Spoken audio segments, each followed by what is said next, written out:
அது வந்து border bangles அந்த மாதிரி வலையில வந்து பார்டர் செட் பண்ணி போடுறதுக்கு பார்டர் பேங்கிள்ஸ் டிஸ்பிளேல நம்பர் கொடுத்துட்டு அதுல மெசேஜ் போட்டாலே போதும். முருகன் பேங்கிள்னால வேற லெவல். முருகன் பேங்கிள் என்ன வாங்கினாலும் செட்டிங் பேங்கிள்ஸ் தான் எல்லாமே. நம்மளோட பிசினஸ் நம்ம கையில தான் இருக்கு. வேற லெவல். பட்டாம்பூச்சி நீங்க வந்து காட்டுல பாத்துருப்பீங்க, பட் இன்னைக்கு முருகன் பேங்கிள் கடையில பாக்குறீங்க. நம்ம கடைக்குள்ள பட்டாம்பூச்சி இருக்கு. உடையுமா? ரைஸ் மாதிரி இருக்கும், 2 ஸ்டோன் வச்சிருக்கோம். ஹார்ட்.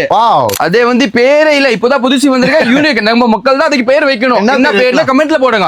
இது என்ன மாடல் இது? அது புதுசு ஸ்டோன் பேங்கிள்ஸ். பிசினஸ் பண்ணனும்னா நீங்க முருகன் பேங்க்ல விசிட் பண்ணலாம். முருகன் பேங்கிளுக்கு விசிட் பண்ணா அந்த மாதிரி கலெக்ஷன் நீங்க வாங்க முடியும். 500 பாக்ஸ், 1000 பாக்ஸ், 2000 பாக்ஸ், 3000 பாக்ஸ் அது முருகன் பேங்கிள்னால தான் கொடுக்க முடியும். வேற லெவல். கலம்காரி பேங்கிள்ஸ். கலம்காரி. அதான் எல மாடல்ஸ். அவ்வளவு 80 கலர்ஸ் ஆஃப் ரெயின் டிராப் எங்கமே கிடைக்குமா? கிடைக்காது. முருகன் பேங்கிள்ல கிடைக்கும். நீங்க ஹோல்சேல்ல ஸ்டார்ட் பண்ணோம் அப்படின்னா நீங்க முருகன் பேங்கிள்ஸ் வரலாம். நிறைய கலெக்ஷன்ஸ் இருக்கு. வேர்ல்ட் வைட் ஷிப்பிங் இருக்காங்க. வேர்ல்ட்ல எங்க இருந்தாலும் நீங்க முருகன் பேங்கிளுக்கு கான்டாக்ட் பண்ணுங்க. வேர்ல்ட் வைட் ஷிப்பிங் பண்ணி விட்டுருவேன். Lily model. என்னன்னா பேர்லாம் வைக்கிறான் பாரு. 2 பக்கமா பல் வச்சிருக்கனால பிந்து பேங்கிள் ஆச்சு இது பேரு. குந்தன்ல வந்து மெரூன் கலர்.